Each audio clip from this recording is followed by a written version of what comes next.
দেখেছি যিনি এখন গদিতে বসেছেন তার নাম করতে আমার ভালো লাগে না, তাকে আমরা অনেকদিন ধরে চিনি। প্রাক্তন মুখ্যমন্ত্রী মমতা বন্দ্যোপাধ্যায় সরাসরি শুভেন্দু চ্যালেঞ্জে হেরে গেছেন। দুবার শুভেন্দু অধিকারী মমতা বন্দ্যোপাধ্যায়কে হারিয়েছেন। নন্দীগ্রামে 2021 সালে হারিয়েছেন, 2026 সালে তার নিজের গড়ে এসে ভবানীপুরে হারিয়ে দিয়ে গেছেন। কোন মানে মুখ মুখ দেখানোর অবস্থান নেই মমতা বন্দ্যোপাধ্যায়ের। দুবার শুভেন্দু অধিকারীর কাছে হেরে যাওয়ার পরে মমতা বন্দ্যোপাধ্যায় কোন মুখে এই কথাগুলো বলেন? এবং আপনি যদি মিনিমাম শিষ্টাচার মানতেন তাহলে জনগণের রায় মেনে আপনি পদত্যাগ করতেন। আপনি তা না করে এক প্রস্ত নাটক করেছেন। আর আজকে আপনি বলছেন আমার নাম নিতে কিন্তু বোধ করে। আপনি শুভেন্দু অধিকারী, সেদিন মনে আছে মমতা বন্দ্যোপাধ্যায় যেদিন আপনি আপনার বংশের বাতি রাখার জন্য, অর্থাৎ আপনি বংশতন্ত্র তৃণমূলের মধ্যে প্রতিষ্ঠা করার জন্য দিল্লির থেকে অভিষেক বন্দ্যোপাধ্যায়কে নিয়ে আসলেন। আপনি প্যারাশুট দিয়ে অভিষেক বন্দ্যোপাধ্যায়কে পশ্চিমবাংলার রাজনীতিতে নামালেন। নামিয়ে প্রথম লাথিটা কাকে মেরেছিলেন? শুভেন্দু অধিকারীকে মেরেছিলেন। সেদিন ভেবেছিলেন যে আমার নামে ভোট হয়, আমি আমার ভ্রাতুষ্পুত্র অভিষেক বন্দ্যোপাধ্যায়কে উত্তরাধিকারী করে রাখলাম আর শুভেন্দুকে দূরে সরিয়ে দিলাম। এই যে খেলাটা আপনি খেলেছিলেন, আপনার নিজের খেলায় কিন্তু আপনি আজকে নিজে পরাজিত হয়েছেন। সেদিনে শুভেন্দু মানে মেদিনীপুরের ছেলে, শুভেন্দু অধিকারী সতীশ সামন্তর ভাবাদর্শের মানুষ, অজয় মুখার্জিদের ভাবাদর্শের মানুষ। মেদিনীপুরের মানুষ কোনোদিন হারে না, মেদিনীপুরের মানুষ কোনোদিন পরাজয় স্বীকার করে না। সেদিন শুভেন্দু অধিকারীকে মমতা বন্দ্যোপাধ্যায় আপনি যে অপমান করেছিলেন তার মধুর প্রতিশোধ শুভেন্দু অধিকারী কিন্তু আপনার বিরুদ্ধে নিল। আপনাকে দুবার পরাজিত করলো, আপনাকে ক্ষমতাচ্যুত করলো, আপনাকে কার্যত পথে বসিয়ে দিল মমতা বন্দ্যোপাধ্যায়। ফলে আপনি আজকে শুভেন্দু অধিকারীর নাম নিলেন কি না নিলেন কিচ্ছু যায় আসে না। সাধারণ মানুষ শুভেন্দু অধিকারীর নাম নিচ্ছে, সাধারণ মানুষ শুভেন্দু অধিকারীর জয়গান করছে। সাধারণভাবে মানুষের মধ্যে গ্রহণযোগ্যতা শুভেন্দু এখন আকাশচুম্বী। আপনি অফিসিয়ালি নাম নেওয়ার কোনো সুযোগ নেই না। আপনি এমএলএ নির্বাচিত হয়েছেন, আপনি পরাজিতর আবার নাম নেওয়ার কি আছে? আপনি পরাজিত মমতা বন্দ্যোপাধ্যায়, আপনি শুভেন্দু অধিকারী মুখ্যমন্ত্রীর কাছে যাওয়ারই সুযোগ নেই। আপনি আমজনতার মতন একজন, আমার মতন আপনি আমজনতা। ফলে আপনার কোনো এখতিয়ারই নেই শুভেন্দু অধিকারীর পাশে বসার, শুভেন্দু অধিকারীর সাথে বসার, তার নাম নেওয়ার। ফলে আপনি বিধানসভায় পরাজিত, আপনি লোকসভার কোনো সদস্য নন, ফলে আপনি সরকারের কোনো পার্টি নন। ফলে আপনি শুভেন্দু অধিকারীর সম্পর্কে আপনি গাত্রদাহ হতে পারে। আপনার জ্বালা হচ্ছে মমতা বন্দ্যোপাধ্যায়, আপনার জ্বালা হচ্ছে, সেই জন্য আপনি বলছেন আমার নাম নিতে কেমন করে। আপনি নাম নেওয়ার মতন শিষ্টাচারী যেমন নন, একজন মুখ্যমন্ত্রী নাম না নেওয়ার মধ্য দিয়ে একটা মানে শিষ্টাচারহীনতার প্রকাশ পায়, একটা অনুশাসনের অভাবের প্রকাশ পায়। উদ্ধত আপনার আচরণ এখনো আছে, পরাজিত হওয়ার পর সেটা প্রকাশ পায়। আর অন্যদিকে আপনি যে আজকে পথে ভিখারি হয়েছেন সেইটা কিন্তু আরো বেশি প্রকট হয়ে ওঠে। ফলে আপনি শুভেন্দু অধিকারীর নাম নেওয়ার কে মমতা বন্দ্যোপাধ্যায়? শুভেন্দু অধিকারীর তো নাম এখন আম জনতা নিচ্ছে। আর আপনি চকলেট দিচ্ছেন, চকলেটটা ইটালিকে না দিয়ে, ইটালির প্রধানকে না দিয়ে বাচ্চাদের দিতে পারবেন। বাচ্চারা চকলেট খায়, হ্যাঁ অবশ্যই এসব জিনিস তো আপনি ভালোবাসেনি, আমরা সবটাই জানি, কিন্তু আমরা কোনোদিনও পার্সোনাল ব্যাপারে যাইনি, তাই পার্সোনাল ব্যাপারে অ্যাটাক করিনি। দেখো ওনার গাত্র হচ্ছে, উনি পরাজিত, বাড়িতে কেউ খোঁজ নিতে যায় না।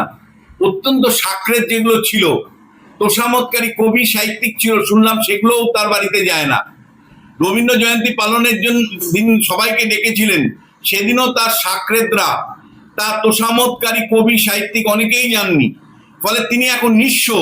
আর অন্যদিকে পশ্চিমবাংলার জয়ের পরে নরেন্দ্র মোদী আন্তর্জাতিক সম্পর্কের সুদৃঢ় করতে ইউরোপ ভ্রমণ করছেন, পৃথিবী ভ্রমণ করছেন। একদিকে উনি যখন কালীঘাটের বাড়িতে বসে আছেন পরাজিত, আর অন্যদিকে জয়ী হয়ে নরেন্দ্র মোদী সারা পৃথিবীর প্রশংসা কুড়িয়েছেন।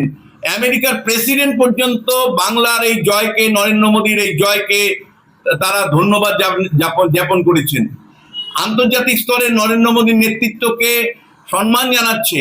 ইতালির যে প্রধানমন্ত্রী, তিনি যেভাবে নরেন্দ্র মোদীকে স্বাগত জানিয়েছেন, সেই কনটেক্সটে তার মানে নামকে মাথায় রেখে এই ভারতবর্ষে একটি যে চকলেট উৎপাদন হয়, মেলোডি চকলেট, সেই বাক্স উনি দিয়েছেন। এটা সব ডিপ্লোমেসি আমরা বলি। অর্থাৎ নরেন্দ্র মোদী ৭৬ বছর বয়সে আপনি যেটা ইঙ্গিত করছেন সেটা অন্যায় ইঙ্গিত করছেন, অশুভ ইঙ্গিত করছেন। আপনার ঘরের মধ্যে যে ঘটনা ঘটে সেটা আপনি স্বপ্নে যদি অন্যের দিকে তাকিয়ে বলতে থাকেন, আপনি যদি অন্য দিকে ইঙ্গিত করেন, আপনার ঘরের ঘটনা আপনি যদি বাইরের জগতে কাউকে যুক্ত করে মানে আপনি দিবা স্বপ্ন দেখেন, তাহলে কিছু করার নেই।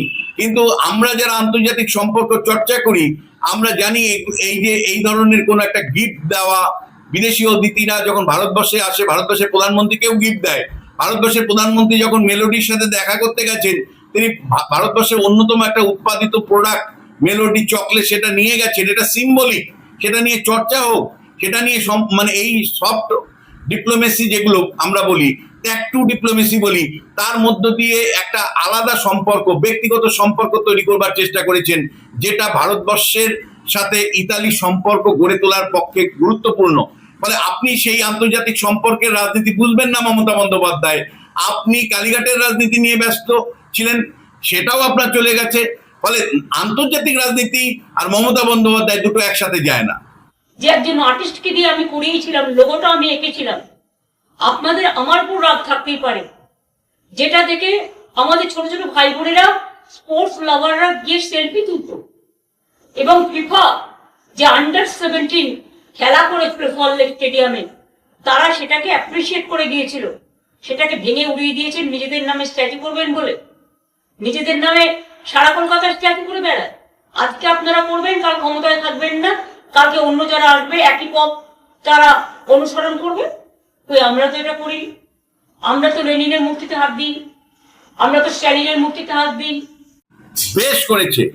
ওই ধরনের আবল তাবল মানে শিল্পের নিদর্শন, আমাদের টাকা নিয়ে নয় ছয় করা, আমাদের টাকা নিয়ে আপনার মানে বসংবাদ শিল্পীদের টাকা ছড়িয়েছেন আপনি, আর ছড়িয়ে আমাদের মাথামুন্ডু তৈরি করেছেন। ওই মাথামুন্ডুগুলোকে শুভেন্দু অধিকারী মহাশয়কে অনুরোধ করব, ওই মাথামুন্ডুগুলো যেন আমাদের দেখতে না হয়। ওই যে বিশ্ব বাংলা গেটের সামনে মুন্ডুহীন আর অর্ধেক দেহের মধ্যে একটা বল আছে, ওই ছবিটা তো দেখলেই মানে বমি আসতো, ওই ছবিটা দেখলেই ঘৃণা আসতো, ওই ছবিটা দেখলেই মনে হতো যে আমরা সভ্য জগতে আছি না শাহজাহানের জগতে আছি। শাহজাহানরা যে কাজ করে মানুষকে মারা, মানুষকে ধ্বংস করা, সেই রকম একটা আপনি শিল্পের নিদর্শন রেখেছিলেন। অর্ধেক কাটা বডির মধ্যে একটা ফুটবল ভেঙেছে, বেশ করেছে। আরো যে সমস্ত বিশ্ব বাংলার লোগোগুলো আছে, আমি অনুরোধ করব সরকারকে প্রত্যেকটা ভাঙতে, কারণ ট্যাক্স পেয়ারের টাকা দিয়ে ওগুলো মহোৎসব করা হয়েছিল, ওগুলো দৃষ্টিকটু, ওগুলো মমতা বন্দ্যোপাধ্যায় কুশাসনের প্রতীক, ওগুলো হিংসার প্রতীক, ওগুলো অন্যায়ের প্রতীক। ফলে ওই ধরনের বিশ্ব বাংলার লোগো, বিশ্ব বাংলা সংক্রান্ত যে কোনো ধরনের আর্কিটেক্ট নাম করে উনি যেগুলো তৈরি করেছিলেন, সেগুলোকে বুলডোজার দিয়ে ঘুরিয়ে ভেঙে দিতে হবে। ওগুলো থাকলেই বাঙালির যে একটা অপসংস্কৃতি সেটা থেকে যাবে। আর একই সাথে আমি বলবো, যে সমস্ত কবিতা বইগুলো ছিল এপাং ওপাং ঝাপাং, এই এপাং ওপাং ঝাপাং গুলোকেও পুড়িয়ে দিতে হবে, একদম পরিষ্কার পুড়িয়ে দিতে হবে। ওই যে বলা হয়েছে না যে লাইব্রেরির মধ্যে ঢোকাতে হবে, তার জন্য আদেশও বের করে দিয়েছিল। ফলে এই এপাং ওপাং ঝাপাং বইয়ের যারা প্রকাশক, তাদেরকে পরিষ্কার বলে দিতে হবে যে এপাং ওপাং ঝাপাং করে অল্প বয়সী ছেলে মেয়েদের মাথাটাকে শেষ করে দেওয়া হয়েছে, আর জানি শেষ না করা হয়, আর যাতে এই অপসংস্কৃতি মানুষের পড়তে না হয়, তার জন্য এই বইগুলোকে হয় মাটির তলে রেখে দাও বা পুড়িয়ে দাও। যার জন্য 2011-তে পরিবর্তন হওয়ার পরে আমরা রবীন্দ্রসঙ্গীত বাজাতে বলেছিলাম, নজরুল সঙ্গীত বাজাতে বলেছিলাম। মানে প্রথমত 2011 সালে মমতা বন্দ্যোপাধ্যায় মুখে বলেছেন মানে রবীন্দ্রসঙ্গীত, আর অন্যদিকে তার কর্মী সমর্থকরা একের পর এক সিপিএম এর নেতাদেরকে মারধর করা, বাড়ি ভাঙচুর করা, টাকা তোলা। তুমি জানো কিনা মাত্র 14 দিনে 28 জন সিপিএম এর নেতা কর্মীর মৃত্যু ঘটেছিল। বড় বড় সব নেতা কর্মীরও মৃত্যু ঘটেছিল। বর্তমানে একের পর এক নেত্রী প্রদীপ তার মতন একজন বড় নেতারও মানে পিটিয়ে মেরে দিয়েছিল এই জল্লাদ বাহিনী তৃণমূলের। মমতা বন্দ্যোপাধ্যায় চুপ ছিলেন। আপনি 11 সালের পরিবর্তনের পরে যে হিংসা কায়েম করেছিলেন, ভয়ঙ্কর হিংসা কায়েম করেছিলেন, মাত্র 15 দিনের মধ্যে 28 জন সিপিএম এর কর্মী সমর্থকের মৃত্যু ঘটেছিল। হাজার হাজার সিপিএম এর কর্মী সমর্থক বাড়ি ছাড়া ছিল। হাজার হাজার কর্মী সমর্থকদেরকে টাকা দিয়ে বাড়িতে ফিরে আসতে হয়েছিল। হাজার হাজার কর্মী সমর্থকদেরকে আপনার তৃণমূলের পতাকা ধরিয়েছিলেন। আপনার যে অত্যাচার 2021 সালে করেছিলেন আপনি ভুলে গেলেন মমতা বন্দ্যোপাধ্যায়। আপনি আজকে পোস্ট ইলেকশন ভায়োলেন্সের কথা বলছেন। আমি তো শুভেন্দু অধিকারী, শ্রমিক ভট্টাচার্যদের ধন্যবাদ দিব যে ডে 1 থেকে তারা পরিষ্কার করে বলেছেন যে বিজেপি ঝান্ডা ধরে কাউকে মারধর করা বা তৃণমূলের পার্টি অফিস দখল করা চলবে না। যদি কেউ করে তাদের বিরুদ্ধে ব্যবস্থা নিব। এবং একাধিক বিজেপি কিছু উৎসাহী কর্মী যারা এই কাজ করেছিলেন তাদের গ্রেপ্তার হতে হয়েছিল। মমতা বন্দ্যোপাধ্যায় আপনি 2021 সালের নির্বাচনের পরে মাত্র 5 দিনে 54 জন বিজেপির কর্মীর মৃত্যু ঘটেছিল। প্রায় কয়েক হাজার বিজেপি কর্মী আসাম, ঝাড়খণ্ড, বিহার, উড়িষ্যাতে আশ্রয় নিতে বাধ্য হয়েছিল। প্রায় 50-এর উপরে মহিলাদের ধর্ষণ হয়েছিল। বাড়িঘর তছনছ করে দিয়েছিলেন। বুলডোজার মনে আছে মমতা বন্দ্যোপাধ্যায়? আপনি চিন্তা করে দেখুন, ভাঙড়ে বুলডোজার চালিয়েছিল শওকত মোল্লারা, বাড়িঘর বিরোধীদের ভেঙে দিয়েছিল। বীরভূমে থুতু ফেলে থুতু চাটিয়েছিল। এবারও আপনি বলেছিলেন যে এমন পরিস্থিতি তৈরি হবে যে 2026-এর নির্বাচনের পরে আমরা ক্ষমতায় যখন আসবো তখন বুকে লিখে জানাতে হবে আমরা বিজেপি করি না। এ কথা মমতা বন্দ্যোপাধ্যায় আপনি বলেছিলেন, বিজেপি করি না। হিংসাটা কোন জায়গায় নিয়ে যেতে চেয়েছিলেন? আর আপনার ভাইপো অভিষেক বন্দ্যোপাধ্যায় তিনি বলেছিলেন আরামবাগের সভা থেকে যে মানে 4 তারিখের পরে আমরা ডিজে বাজাবো এবং আমি মমতা বন্দ্যোপাধ্যায়ের মতন অত নরম নই, আমি বুঝে নিব। আর ফলটাতে দাঁড়িয়ে উনি কি বলেছিলেন মনে আছে? যে জাহাঙ্গীর বলছে, অভিষেক বলছে যে জাহাঙ্গীর খান আমাকে বলেছে দাদা চুল্লি নেই, এখানে একটা চুল্লি করে দাও। আমি বললাম 4 তারিখের আমাদের জয় দেখে অনেকের হাত ফেল হবে, তাদের তো চুল্লিতেই পাঠাতে হবে। এবং চুল্লি কাদের হয়? হিন্দুদের, কারণ মুসলমানদের তো কবর হয়। ফলে একদম পার্টিকুলারলি একটি ধর্মের ভোটারদেরকে ইঙ্গিত করে যে নরকীয় কথা বলেছিল, যে নারকীয় কথা বলেছিল, পিচাশের মতন কথা বলেছিল মমতা বন্দ্যোপাধ্যায়। তারপরে আপনি যদি আজকে পোস্ট ইলেকশন ভায়োলেন্স নিয়ে কথা বলেন, লোকে হো হো করে হাসছে, লো হো করে হাসছে। আপনি হলো সেই কালপিট, আপনি হলো সেই পিচাস, আপনি হলো সেই মানুষ যার নেতৃত্বে 2021 সালে মানুষের মৃত্যুর মিছিল মানুষ দেখেছে। এ রাজ্যে 321 জন বিজেপি কর্মী সমর্থকের মৃত্যু ঘটেছে। আপনি নিশ্চুপে ছিলেন, একটি মৃত্যুর জন্য আপনি প্রতিবাদ করেননি। আর আজকে আপনি বলছেন পোস্ট ইলেকশন ভায়োলেন্স, যখন বিজেপি নেতা, প্রথম সারির নেতা থেকে মুখ্যমন্ত্রী সবাই, এমনকি নরেন্দ্র মোদী, অমিত শাহ পর্যন্ত প্রত্যেকটা বিজেপি কর্মী সমর্থকদের বার্তা দিচ্ছেন যে এই রাজনৈতিক সংস্কৃতি যেটা মমতা বন্দ্যোপাধ্যায় বা তার আগে বামেরা কায়েম করেছিল সেখান থেকে মুক্তি চাই। রাজনৈতিক হিংসা থেকে পশ্চিমবাংলাকে মুক্ত করবার আহ্বান জানিয়েছে প্রধানমন্ত্রী, স্বরাষ্ট্রমন্ত্রী, রাজ্যের মুখ্যমন্ত্রী, রাজ্যের বিজেপি সভাপতি। তখন আপনার মুখ থেকে শুনতে হবে পোস্ট ইলেকশন ভায়োলেন্স, যিনি পোস্ট নির্বাচনোত্তর ভায়োলেন্সের জন্মদাতা, যিনি নির্বাচনোত্তর ভায়োলেন্সকে কোন পর্যায়ে নিয়ে গেছে দেখিয়ে দিয়েছে। এবারও 2026 সালে যদি নির্বাচনে আপনারা ফিরে আসতেন তাহলে রক্ত গঙ্গা আপনারা বইয়ে দিতেন। আপনারা পিচাস, আপনাদের মুখে হিংসা, রাজনৈতিক হিংসার কথা মানায় না। আপনি চুপ করে থাকুন। একটা নির্বাচন হয়ে গেল, আমরা কি দেখলাম? এটা কি সত্যি নির্বাচন হয়েছে না নির্বাচনের নামে প্রহসন হয়েছে? এত কাউন্টিং রিগিং করা, ইভিএম মেশিন রিগিং করা। আমাদের কাছে স্পেসিফিক খবর আছে সেন্ট্রাল ইলেকশন কমিশনের অফিস থেকে ডেটা হ্যাকিং করা। দেখো, মমতা পরাজয়ের মানে স্বীকার করে নেওয়ার মধ্য দিয়ে আমার মনে হয় দলের কাছে অন্তত কিছুটা উনি গ্রহণযোগ্য হতেন। পশ্চিমবাংলার মানুষ তাকে ছুঁড়ে ফেলে দিয়েছেন, প্রত্যাখ্যান করেছেন। পরাজয়টাকে অতীতে উনি মানতে পারেননি, এবারও ওই একই নাটক উনি করে যাচ্ছেন। ওনার এই নাটক কিন্তু মানুষ নেবে না। ফেসবুকে যতই উনি নাটক করুন, ওনার দলও ভীষণ বিরক্ত। কেন তিনি পদত্যাগপত্র দিলেন না সেটা নিয়ে দলের মধ্যেই অনেকে প্রশ্ন তুলেছেন।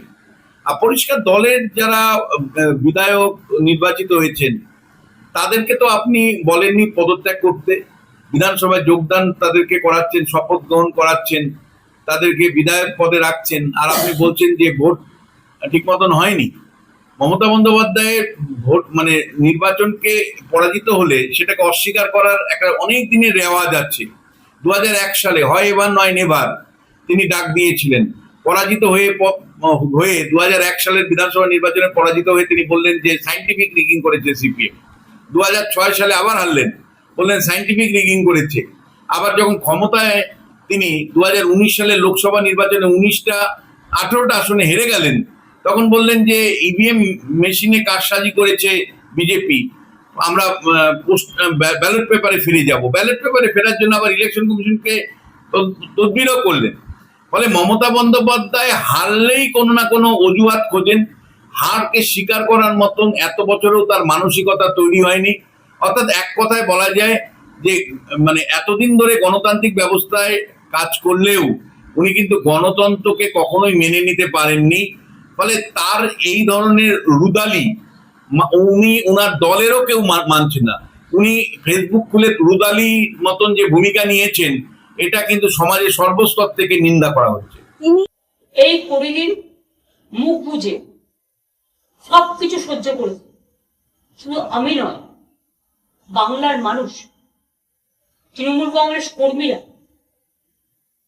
যারা রাষ্ট্রীয় সন্ত্রাসের বলি হয়েছে, 12 জন মানুষ মারা গেছেন, খুন হয়েছে, আত্মহত্যা করতে বাধ্য হয়েছেন, সবাইকে জোর করে পদত্যাগ পত্র লিখিয়ে নেওয়া হচ্ছে।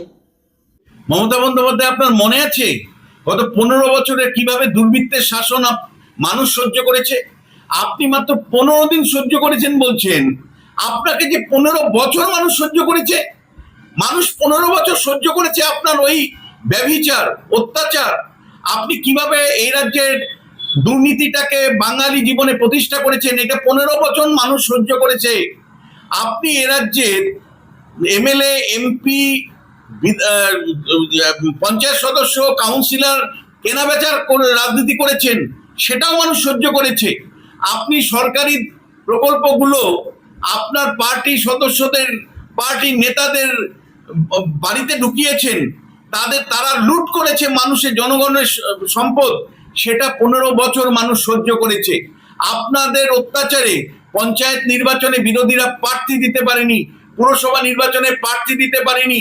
দিনের পর দিন শাহজাহান বাহিনী কিভাবে দক্ষিণ 24 পরগনায় লুটতরা করেছে, ভয় দেখিয়েছে, সন্তুষ্ট করেছে, আপনি চুপ করেছিলেন মমতা বন্দ্যোপাধ্যায়। আপনার পুলিশ বিরোধীদের সামান্যতম পরিষদ দেয়নি। বিরোধী নেতা তখন শুভেন্দু অধিকারীকে 115 বার কলকাতা হাইকোর্টে গিয়ে মামলা করে সভা সমিতি মিছিলের অনুমতি নিতে হয়েছে।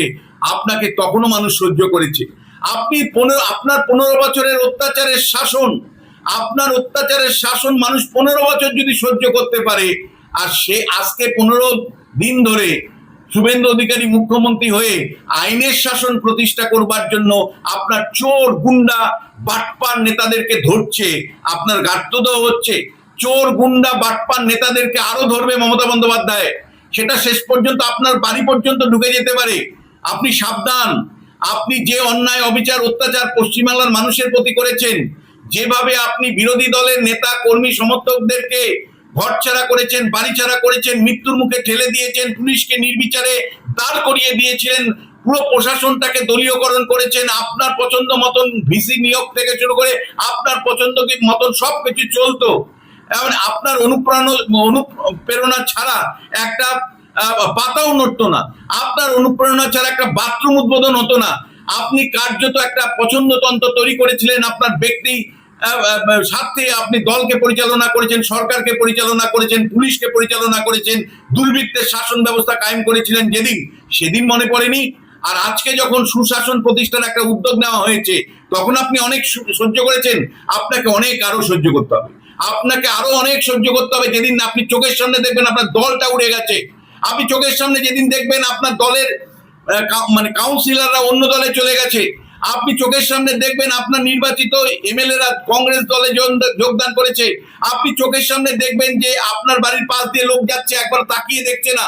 আপনি চোখের সামনে দেখবেন যে মিডিয়ার লোকগুলোকে আপনি বশবর্তী করেছিলেন, যে মিডিয়ার লোকগুলোকে আপনি দিনের পর দিন আপনার ছত্রছায়ায় নিয়ে এসেছিলেন। 15 বছর ধরে মানুষ লক্ষ্য করেছে যে আপনি এক ধরনের মমতা মিডিয়া তৈরি করেছিলেন, শুধু আপনার প্রচার যারা করতো। আমি নাম নিয়ে তাদেরকে আর ছোট করতে চাই না, আর নিচু নামাতে চাই না। সেই মিডিয়া, যে মিডিয়া কার্যত মমতা মিডিয়াতে পরিণত হয়েছিল, মমতাপন্থী মিডিয়া, এবং যেই মিডিয়ার জার্নালিস্টরা জার্নালিস্ট ছিল না, তারা মূলত তৃণমূলের গুন্ডা বাহিনীতে পরিণত হয়েছিল। কেউ কেউ আপনার তোষামতকারীতে পরিণত হয়েছিল, কাউকে আপনি নির্বাচনে প্রার্থী করেছিলেন। মমতা বন্দ্যোপাধ্যায় সেই সমস্ত দিনগুলো কিন্তু মানুষ এই রাজ্যে সহ্য করেছে। আর এখন আপনাকে দেখতে হবে আপনার অসহায়তাকে, আপনার রাস্তায় ভিখারি হয়ে থাকতে হবে। পশ্চিমবাংলার মানুষ দ্বিতীয়বার আর আপনাকে কিন্তু দেখবে না। যে অত্যাচার মানুষ আপনি করেছেন, আজকে যখন সুশাসন দেখছেন, আপনাকে আরো সুশাসন দেখতে হবে। আপনাকে আরো বাড়িতে বসে দেখতে হবে যে আপনার একের পর এক নেতা জেলে যাচ্ছে। আপনার বাড়িতে বসে দেখে যেতে হবে আপনার দল উড়ে চলে গেছে।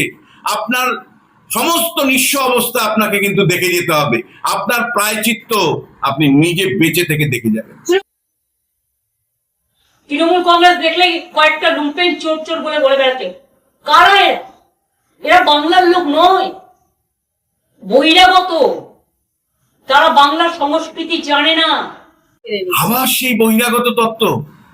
বহিরাগত আপনি, আপনি বাঙালি নন।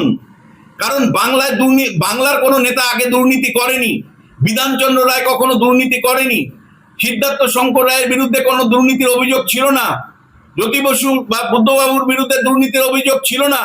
আপনি বহিরাগত, কারণ আপনি বাংলা সংস্কৃতির বাইরে গিয়ে বাঙালিকে দুর্নীতিগ্রস্ত পরিণত করেছেন।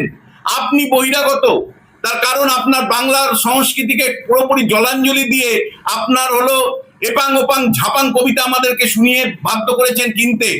আপনি সেগুলো আপনার ইতিহাস পাঠ্য বইয়ে তৈরি করে বাঙালিকে আপনি বেইজ্জতি করেছেন।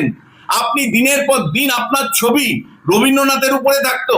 দিনের পর দিন বাংলার মনীষীদের আপনি অপমান করেছেন। দিনের পর দিন আপনার বাংলা মিডিয়ামের স্কুলগুলোকে উঠিয়ে দিয়েছেন। দিনের পর 10,500 প্রাইমারি স্কুল আপনার জমানায় উঠে গেছে। বাংলা পড়ার সুযোগ নেই। ফলে মমতা বন্দ্যোপাধ্যায় যে শাসন ব্যবস্থা আপনি কায়েম করেছিলেন, সেটা অবাঙালি শাসন ব্যবস্থা ছিল, বাঙালি সুলভ ছিল না।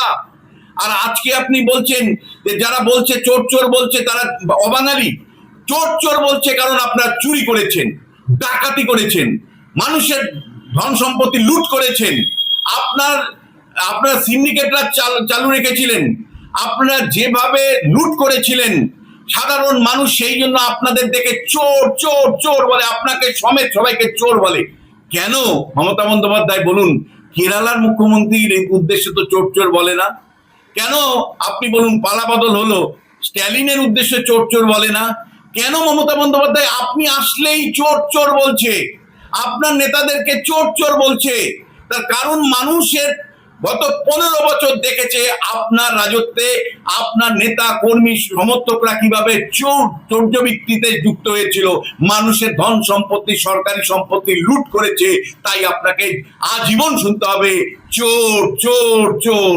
এরা কেউ বহিরাগত নয়, এরা সবাই পশ্চিমবাংলার মানুষ। আপনি বহিরাগত, কারণ আপনি অবাঙালি সুলভ শাসন ব্যবস্থা 15 বছর কায়েম করেছিলেন। অবাঙালি সুলভ রাজত্ব আপনি করে গেছিলেন, বাংলা সংস্কৃতিকে ধ্বংস করে। মানে আপনি ছিলেন অবাঙালি। আর আজকে যারা চোর চোর বলছে, তাদের অভিজ্ঞতা থেকে লুট হয়ে যাওয়ার পরে আপনাকে বলছে চোর চোর চোর। তারা 100% বাঙালি। মেয়র জানে না, মিউনিসিপ্যালিটি চেয়ারম্যান জানে না, অফিসাররা ইনস্ট্রাকশন দিচ্ছে, তাকে ডিফেন্ড করার সুযোগ দিচ্ছেন না। যদি কেউ বেআইনি হয় তাকে জানানো উচিত যে আপনি হিয়ারিং এ আসুন, কোনটা ডিভিয়েশন হয়েছে আমাদের জানান। আপনার অবৈধ নির্মাণ যেগুলো করেছিলেন, সেই অবৈধ নির্মাণগুলো বুলডোজার দিয়ে ভেঙে বেশ করেছে। আপনি আপনার নেতারা টাকা খেয়ে, কোটি কোটি টাকা খেয়ে অবৈধ নির্মাণ করেছে। ইস্টার্ন বাইপাসের জলা জমি, যেটা কলকাতার ফুসফুস, সেই ইস্টার্ন পাসের জলা জমিগুলো আপনারা জাভেদ খানের ছেলে থেকে শুরু করে আপনাদের একের পর এক এই সোনা পাপ্পু থেকে শুরু করে আপনাদের যে সমস্ত নেতা, তারা তো দিনের পর দিন এগুলো লুট করেছে। আপনাদের আপনারা যে সমস্ত টাকাকে বেআইনি নির্মাণ করেছেন, সেগুলো অবশ্যই পুরসভার ভেঙে দেওয়া উচিত, অবশ্যই ভেঙে দেওয়া উচিত। একটার পর একটা অভিযোগ উঠে আসছে।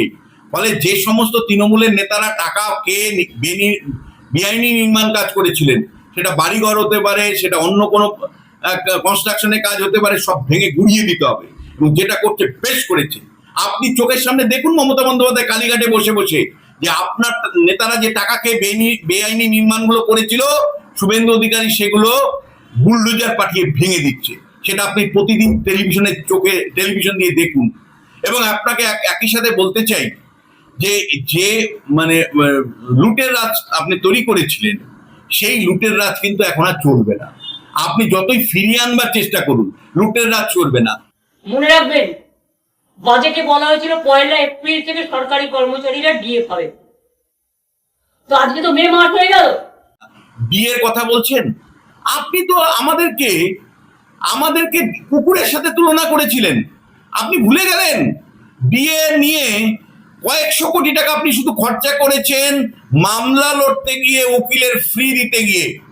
স্যাটে হেরেছেন, কলকাতা হাইকোর্টে হেরেছেন, সুপ্রিম কোর্টে হেরেছেন, তারপরেও নানা আছিলার আইনি সাহায্যের নাম করে আইনি প্রক্রিয়ার মধ্যে আপনি ফেলে রেখেছিলেন বিয়ের অধিকার।